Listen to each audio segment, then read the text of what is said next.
Next topic है हमारा relationship between LCM HCF and two numbers. तो एलसीएम एचसीएफ और दो संख्याओं के बीच में क्या संबंध होता है इसको हम देखते हैं। ठीक, तो इसको पहले एक एग्जांपल समझते हैं और फिर हम इसका रिजल्ट निकालते हैं। जैसे मान लेते हैं कि मेरे पास एक नंबर है 15 और दूसरा नंबर है मेरे पास 20। ठीक, तो मैं इसका पहले एलसीएम निकालता हूँ और एचसीएफ निकालता हूँ। ठीक, तो 15 के अगर मैं फैक्टर करूँ तो 3 गुणा में 5 आएगा, और 20 के फैक्टर करूँगा तो मेरे पास आएगा 5 गुणा में 2 गुणा में 2। ठीक, तो यहाँ पे 3 आ गया, यहाँ पे 5 आ गया, यहाँ पे 2 आ गया और यहाँ पे 2 आ गया। ठीक, तो हमारा एलसीएम क्या निकलेगा? हमारा जो एलसीएम निकलेगा वो है 5 तिया 15, 15 दूनी 30 और 30 दूनी 60। तो हमारा एलसीएम आ गया 60। ठीक, और अगर मैं एचसीएफ की बात करूँ तो दोनों में सिर्फ 5 कॉमन है। ठीक, तो मेरा एचसीएफ जो आ जाएगा वो कितना आएगा? 5 आएगा। ठीक हो गया। अब देखिए ध्यान से, 60 और 5 मेरा एलसीएम आया, एचसीएफ आया, नंबर मेरे पास 15 और 20 थे। अगर मैं 15 को 20 से गुणा करूँ, ठीक, 15 को 20 से गुणा करूँगा तो कितना आएगा?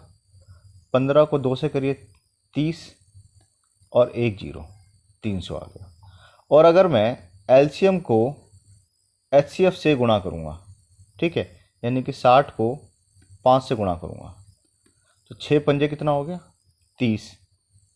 ठीक है, और एक ये जीरो, तो यहाँ पर भी कितना आया हमारे पास? 30 आया। ठीक, तो इससे हमने क्या रिजल्ट निकाला? हमने निकाला कि जब हम एलसीएम और एचसीएफ को गुणा करते हैं वो कितना आता है? वो संख्याओं के गुणनफल के बराबर आता है। ठीक है,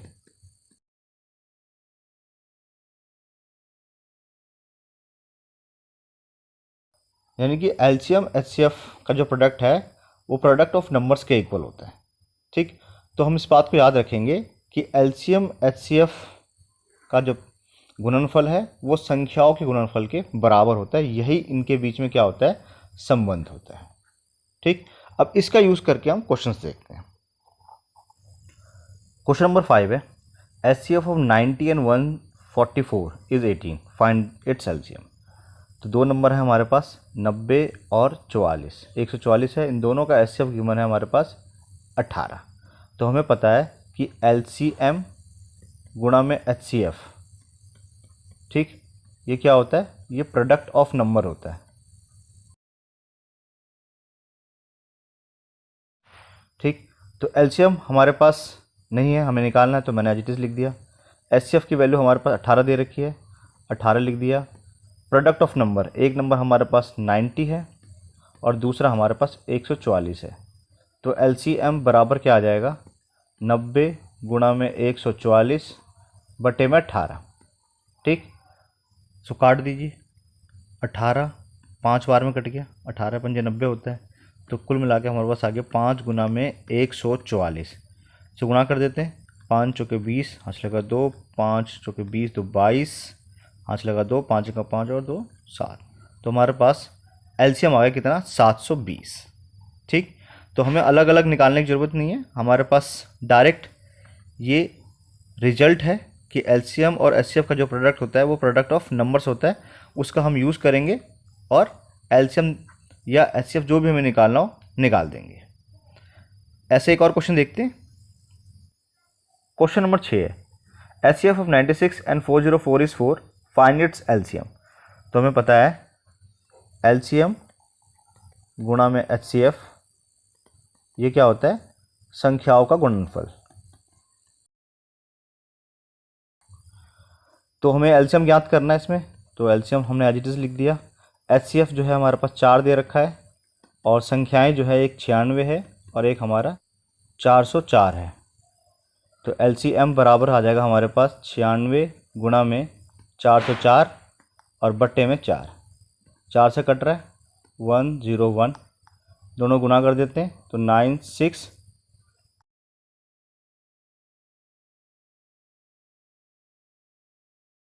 एक और क्वेश्चन देखते हैं। The the HCF of two number is 145 and their LCM is 2175. If one number is this, find the other. तो same concept, same formula, same चीज़ें हम अप्लाई करते हैं। हमें पता है कि LCM गुणा में HCF ये बराबर होता है संख्याओं का गुणनफल।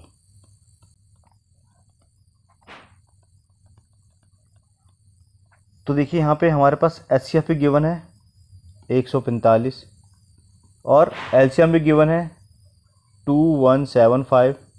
एक संख्या भी गिवन है 725, दूसरी संख्या को मैंने x मान लिया। तो x बराबर हमारे पास क्या आ गया, ये आ जाएगा 2175 इंटू 145 और बट्टे में 725। ठीक, किसी भी नंबर से आप भाग कर सकते हैं, 5 से भी कर सकते हैं। तो 5 एकम 5, 5 चौके 20 और 5 पंजे 25। ठीक, इसको 5 से करता हूँ, 5 चौके 20, फिर 5 दिया 15, 5 पंजे 25 और ये तो पूरा एजिटिस कट गया, यानी कि 435 बचा। तो हमारा जो उत्तर आ गया वो कितना आ गया, 435। तो इस प्रकार से हम दूसरी संख्या, ठीक है, निकाल सकते हैं। तो कुछ भी हो, चाहे एलसीएम निकालना हो, चाहे एचसीएफ निकालना हो, चाहे कोई एक संख्या निकालनी हो, same formula, same method use करना है। बस इस फार्मूले को या इस रिजल्ट को आपको याद रखना है और उसका यूज़ करके आंसर निकाल देना है। ठीक है, एक और क्वेश्चन देखते हैं लास्ट। क्वेश्चन नंबर 8 है, the HCF of two number is 16 and their product is this, find their LCM। तो हमें पता है कि LCM गुणा में HCF वो बराबर होता है प्रोडक्ट ऑफ नंबर्स। तो हमारे पास LCM नहीं दे रखा क्योंकि LCM निकालना है। HCF दे रखा है 16 और प्रोडक्ट ऑफ नंबर डायरेक्ट दे रखा है 3072। तो LCM इक्वल टू क्या आ जाएगा, 3072 को 16 से डिवाइड करेंगे और हमारा यहाँ पे आंसर आ जाएगा। आंसर निकाल के इसको कमेंट बॉक्स में कमेंट करना है। क्वेश्चन नंबर 9 है, show that √2 is an irrational number. तो हमें सिद्ध करना है कि √2 क्या है, एक अपरिमेय संख्या है। ठीक, ओके। तो इस तरह के जो सवाल होते हैं इसको हम प्रूफ करने के लिए कॉन्ट्राडिक्शन फैक्ट का यूज़ करते हैं। कॉन्ट्राडिक्शन फैक्ट क्या होता है कि जो चीज़ होनी चाहिए जस्ट उसका उल्टा हो जाए, वो हमारा कॉन्ट्राडिक्ट है। ठीक, पहली बात। दूसरी चीज़ देखिए, परिमेय संख्या। परिमेय संख्या क्या होती है, जिसको हम P/Q के रूप में लिखते हैं। ठीक, और अपरिमेय क्या होगी, जिसको हम P/Q के रूप में नहीं लिख सकते। ठीक, ओके। नेक्स्ट एक इंपॉर्टेंट बात, अगर P/Q के रूप में लिखा गया है या कोई भी नंबर बट्टे के रूप में लिखा गया है, ये नंबर्स होंगे जो सहअभाज्य संख्या होगी। सहअभाज्य। अब सहअभाज्य क्या होता है, सहअभाज्य का मतलब ये है कि P/Q किसी भी एक नंबर से भाग नहीं हो रहे होंगे। ठीक है, अगर ये 5 से भाग हो रहा है तो ये 5 से भाग नहीं हो रहा होगा। ठीक है, यानी कि दोनों नंबर सेम ही नंबर से भाग नहीं हो रहे होंगे। या हम कह सकते हैं कि इन दोनों नंबर का अगर हम HCF निकाले तो HCF हमारा 1 आएगा। ठीक, तो ये 2-3 चीज़ें आपको पता होनी चाहिए इसको सिद्ध करने से पहले। अब देखते हैं। तो इस प्रकार के जो सवाल होते हैं इनको सिद्ध करने का एक तरीका है, तो वो सभी स्टेप्स जो है याद करने पड़ेंगे। तो सबसे पहले क्या करते हैं, इसको एक परिमेय संख्या मान लेते हैं।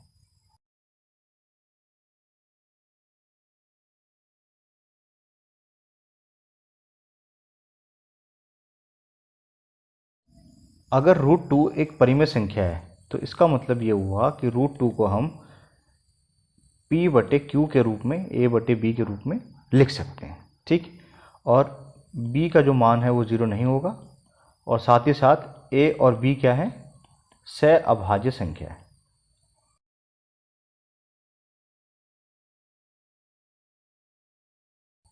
ठीक, अब क्या करते हैं, दोनों तरफ वर्क कर देते हैं। तो क्या होगा, ये 2 बन जाएगा और ये हो जाएगा A² बटे में B²। तो हमारे पास क्या आ गया, 2, इसको इधर ले जाते हैं, 2B² बराबर A² आ गया और B² बराबर क्या आ गया, A² बटे में 2 आ गया। ठीक, ये हमारा इक्वेशन फर्स्ट है, इसको हमने समीकरण 1 मान लिया। तो यहाँ पे देखिए ध्यान से, जब हमने A² को ए स्क्वायर को 2 से भाग किया है तो हमें बी स्क्वायर मिला है। ठीक, ए स्क्वायर को मैंने 2 से भाग किया है तो मुझे बी स्क्वायर मिला है। ठीक, तो एक चीज़ समझिए कि अगर 2 जो है ए स्क्वायर को भाग कर रहा है तो वो ए को भी कर रहा होगा। जैसे मान लेते हैं कि अगर 4 है और वो 2 से भाग हो रहा है, ठीक, तो क्या ए का जो स्क्वायर है यानी कि 4 का स्क्वायर 16, ये 2 से भाग नहीं होगा? ये भी होगा। तो हमने देखा कि अगर ए हो रहा है तो इसका स्क्वायर भी उससे भाग होगा। ठीक, तो ये हमारी एक थ्योरम है। ठीक, तो हम लिखते हैं कि 2 ए स्क्वायर को विभाजित करता है।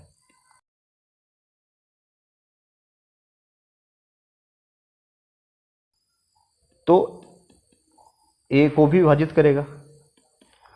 अब देखिए, अगर ए को विभाजित कर रहा है तो हमने ए जो नंबर है वो कुछ मान लिया है, माना ए बराबर 2c, ए बराबर 2c माना है, क्योंकि c वो नंबर है जो 2 से गुणा हुआ होगा और फिर ये नंबर आया होगा, तभी 2 से 2 क्या हुआ होगा, भाग हुआ होगा। ठीक, तो एक्चुअल जो नंबर था, जो शुरू का नंबर था, वो c है। इसको क्या करते हैं, समीकरण 1 में रख देते हैं। तो देखिए हमारे पास है बी स्क्वायर बराबर, ए के बदले लिखेंगे अब हम 2c। ठीक, तो 2c का स्क्वायर हो जाएगा और बट्टे में 2 हो जाएगा, तो बी स्क्वायर बराबर आ गया 4c स्क्वायर बट्टे में 2, ये इससे कट रहा है।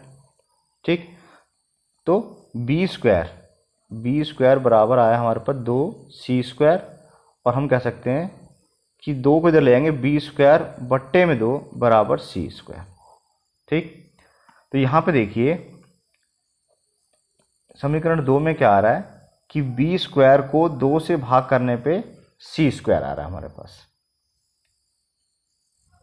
तो देखिए यहाँ पर हमारे पास क्या है कि बी स्क्वायर को अब 2 भाग कर रहा है। ठीक है, तो हम लिखते हैं 2 बी स्क्वायर को विभाजित करता है।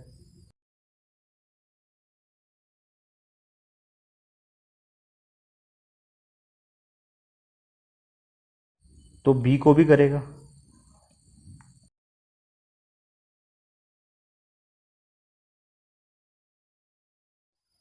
तो देखिए जो समीकरण 1 है हमारा और समीकरण 2 है, इससे हमारे पास क्या है, इससे हमें ये चीज़ पता लगी जो 2 है वो ए स्क्वायर को विभाजित करता है।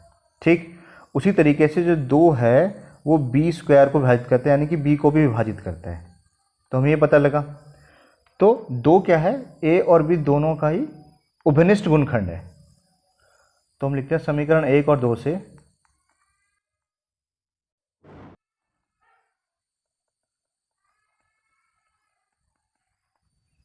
2 ए और बी का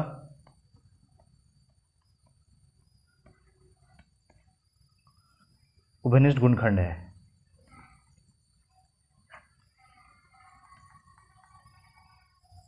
तो हमने जो मान रखा था कि ये तो सहभाज्य संख्या है, या सहभाज्य संख्या का मतलब है ए और बी किसी भी एक संख्या से भाग ही नहीं होगी, लेकिन अभी जब हमने इसको हल किया तो हमें पता लगा कि ए भी जो है वो 2 से भाग हो रहा है और बी जो है वो भी 2 से भाग हो रहा है। इसका मतलब जो हमने माना था, हमारी कल्पना क्या है, गलत हो जाएगी। ठीक है, और गलत होने की वजह से क्या होगा, ये एक विरोधाभास है, और जो हमने माना कि √2 एक परिमेय संख्या, वो क्या होगा, सारा गलत हो जाएगा, यानी कि √2 एक क्या होगा, अपरिमेय संख्या सिद्ध हो जाएगी। तो हम यहाँ लिखते हैं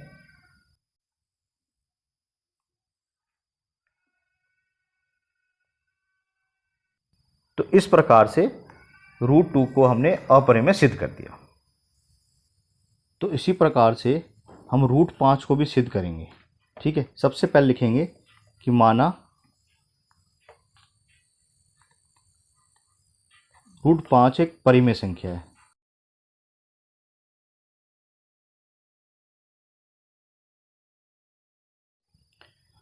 अगर एक परिमेय संख्या होगी तो इसका मतलब है कि हम इसको a बटे b के रूप में लिख सकते हैं। ठीक, अच्छा, और b नॉट इक्वल टू 0 होगा और a और b सहअभाज्य संख्या होगी।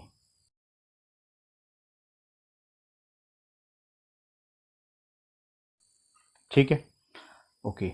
अब क्या करते हैं, दोनों तरफ वर्क करते हैं।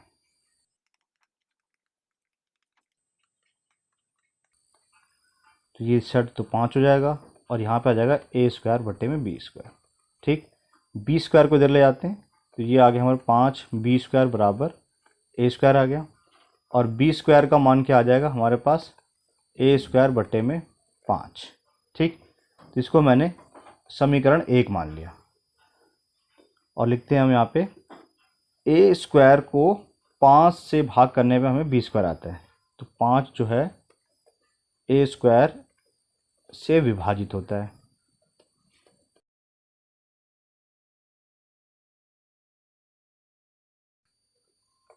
तो ए भी 5 से भाग होगा।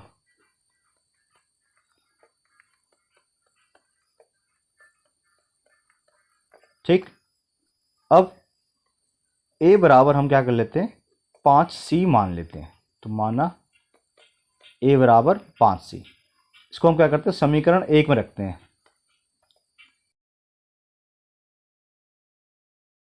तो देखिए यहाँ पे आएगा हमारे पास बी स्क्वायर बराबर है, ए के बदले लिखना है हमें 5c, तो 5c का स्क्वायर और नीचे में है 5। तो ये आ जाएगा हमारे पास बी स्क्वायर बराबर 25 सी का स्क्वायर और बटे में 5, इससे कट गया 5 बच गया। ठीक, इस 5 को इसके नीचे ले जाते हैं, तो हमारे पास आ गया बी स्क्वायर बटे में 5 बराबर सी स्क्वायर। ये हमारे पास समीकरण 2 आ गया। तो यहाँ पर भी देखिए कि बी स्क्वायर को 5 से भाग करने पे हमें सी स्क्वायर मिल रहा है। तो लिखते हैं हम, तो 5 बी स्क्वायर को विभाजित करता है,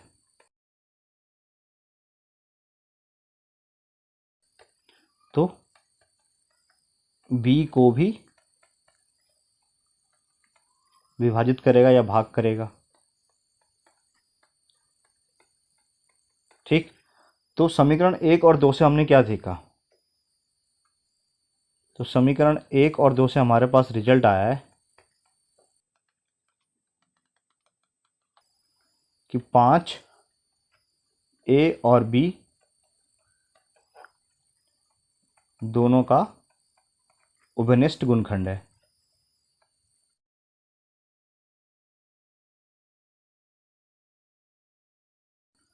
अगर ये दोनों का उभयनिष्ठ गुणनखंड है तो इसका मतलब क्या होगा कि जो हमने माना था हमारा तथ्य गलत है।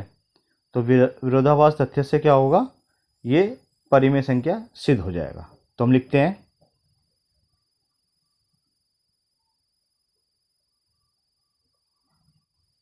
और इस प्रकार ये प्रूफ हो जाएगा। 10वें का ए पार्ट है, सिद्ध करो 3 जमा 2 रूट 5 एक अपरिमेय संख्या है। तो उसका भी तरीका इसी तरह का है, लेकिन हमें इतना लंबा सॉल्व करने की ज़रूरत नहीं होती। सबसे पहले कैसे प्रूफ करते हैं, हम इसको मानते हैं कि ये परिमेय संख्या है। तो लिखते हैं, माना 3 जमा में 2 रूट 5 एक परिमेय संख्या है।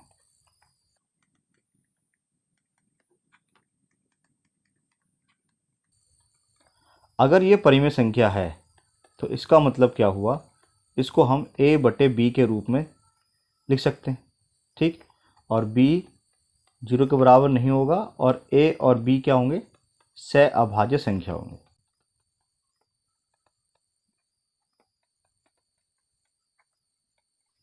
ठीक है, अब क्या करेंगे, हम रूट वाले नंबर को एक तरफ करेंगे और बाकी सभी नंबर को उस साइड ले जाएंगे। ठीक है, तो मैं लिखता हूँ 2 रूट 5 बराबर होगा a बटे में b, ये प्लस का 3 है, इस साइड जाके माइनस का 3 हो गया। ठीक, और इस 2 को भी इधर ले जाते हैं, तो रूट 5 बराबर आ जाएगा a बटे में b माइनस का 3। अब देखिए यहाँ पे ये मल्टीप्लाई में है। ठीक, तो इस साइड आके क्या हो गया, डिवाइड में हो गया, ये अपॉन में चला गया। तो हमारे पास जो फाइनली आ गया वो क्या आया है, रूट 5 बराबर है 1 बटे 2 a, अच्छा इसको एलसीएम लेके सॉल्व कर सकते हैं ज़्यादा से ज़्यादा, और ये आ गया। ठीक है, 2 से मल्टीप्लाई करना चाहे तो ये भी कर सकते हैं। तो ये हमारे पास फाइनली इक्वेशन आ गई, ये हमारा समीकरण है। अब देखिए ध्यान से कि रूट 5 इसके बराबर आया। ठीक है, जो हमारा a-3b बटे में अगर इसको मल्टीप्लाई कर दूं तो क्या होगा, 2b होगा। किसके बराबर आ रहा है, √5 के बराबर आ रहा है हमारे पास। ठीक, और हम जानते हैं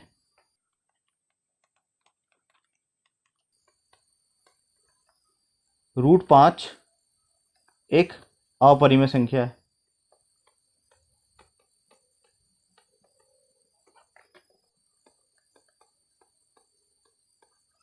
ठीक, अगर ये अपरिमेय संख्या है, √5 एक अपरिमेय संख्या है, तो ये इस संख्या के बराबर आ रहा है। ठीक है, और जबकि इसको तो हमने क्या माना है, परिमेय संख्या माना है। ये इस साइड अपरिमेय है, इस साइड परिमेय है, तो परिमेय तो अपरिमेय के बराबर हो ही नहीं सकता। ठीक, तो हमारी जो धारणा है वो गलत है।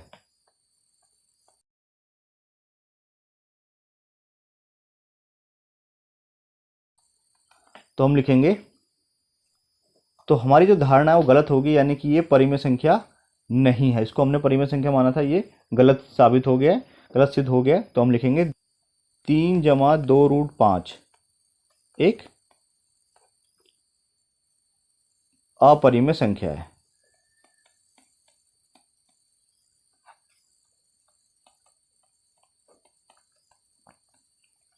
तो इस प्रकार से इसको हम बड़ी आसानी से सिद्ध कर सकते हैं।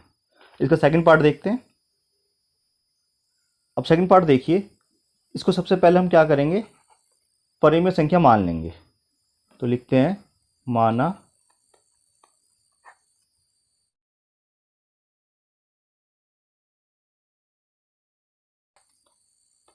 ये एक परिमेय संख्या है।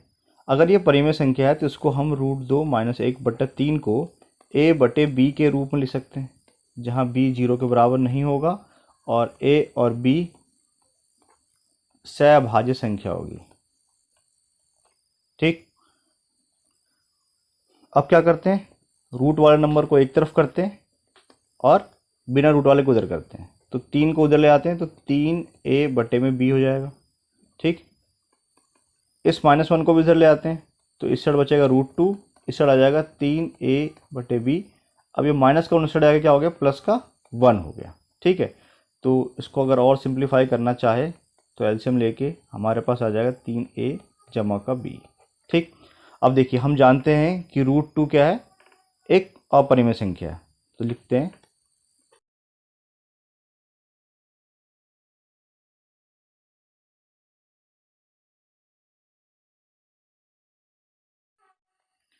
और √2 जो है इसके बराबर आ रहा है, तो परिमेय संख्या अपरिमेय संख्या के बराबर नहीं हो सकता।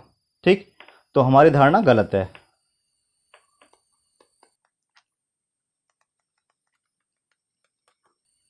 अगर हमारी धारणा गलत है तो होता है क्या होगा कि ये परिमेय संख्या नहीं होगी, ये क्या होगी, एक अपरिमेय संख्या होगी। तो हम लिखते हैं √2 - 1/3 एक अपरिमेय संख्या है। तो इस प्रकार से सिद्ध हो जाएगा। इसी चैप्टर का एक बहुत इंपॉर्टेंट फंडामेंटल थ्योरम है, फंडामेंटल थ्योरम ऑफ अर्थमेटिक, जिसको हम अंकगणित की आधारभूत प्रमेय कहते हैं। ये क्या है, ये कहता है कि हर कंपोजिट नंबर को हम फैक्टराइज करके उसके प्रोडक्ट की फॉर्म में लिख सकते हैं, प्रोडक्ट ऑफ प्राइम नंबर्स की फॉर्म में लिख सकते हैं। ठीक है, मतलब ये है कि जैसे मान लेते हैं कोई नंबर मैंने 20 ले लिया, ठीक, तो 20 के हम टुकड़े कर सकते हैं। ठीक है, ये एक भाज्य संख्या है 20, इसके हम टुकड़े कर सकते हैं, जैसे मैंने लिखा है यहाँ पे 4 और 5। ठीक, इस 4 के भी हम और टुकड़े कर सकते हैं, 2 और 2। तो 20 को लिखने के तरीका बताया गया है कि प्रत्येक भाज्य संख्या को अभाज्य संख्या का गुणनफल, अभाज्य संख्या देखिए कौन कौन सी आई, 5, 2, 2, 20 के टुकड़े करके हमें पता लगा कि 2 × 2 × 5 ये सब अभाज्य संख्या है, इसके गुणनफल के रूप में हम इसको लिख सकते हैं। ठीक है, तो यही बताता है कि every composite numbers can be factorise. 20 के हमने फैक्टर्स करे, 2, 2, 5 आया, and as a product of primes, और ये 2, 2, 5 ये सारे क्या है, प्राइम नंबर्स है। तो ये स्टेटमेंट आपको एज इट इज़ याद करनी है, क्योंकि कई बार सीबीएसई बोर्ड के अंदर 1 मार्क्स में पूछा गया है।